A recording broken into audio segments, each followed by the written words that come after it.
હવામાન વિભાગની આગાહીને લઈને જૂનાગઢ જિલ્લાને રેડ એલર્ટમાં મૂકવામાં આવ્યું છે। ત્યારે વાત કરવામાં આવે તો માંગરોળ વિસ્તાર છે, ત્યાં અનેક વિસ્તારોમાં 2 થી 4 ઇંચ જેટલો વરસાદ વરસ્યો છે। ત્યારે સવારે અનરાધાર વરસાદ વરસવાને લઈ જે રોડ રસ્તામાં પણ પાણી ભરાયા હતા। ત્યારે વાત કરવામાં આવે તો જે દરિયો છે, જે આજે ગાંડો તૂર બન્યો છે। દરિયામાં 5 થી 6 ફૂટ જેટલા મોજા ઉછળી રહ્યા છે। જ્યારે 15 ઓગસ્ટ બાદ જે માછીમારો હોય છે તેને દરિયો ખેડવા જવાનું હોય છે।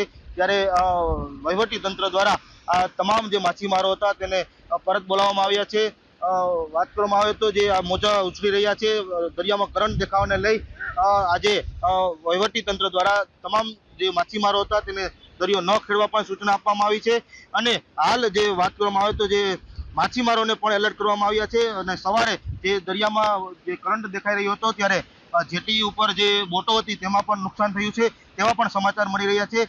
અને હાલ વહીવટી તંત્ર દ્વારા તમામ લોકોને સજ્જ કરવામાં આવ્યા છે અને હાલ પણ હજી વરસાદ યથાવત રહે તેવી પણ સંભાવના જોવા મળી રહી છે। જય વિરાણી, વીટીવી ન્યૂઝ, માંગરોળ।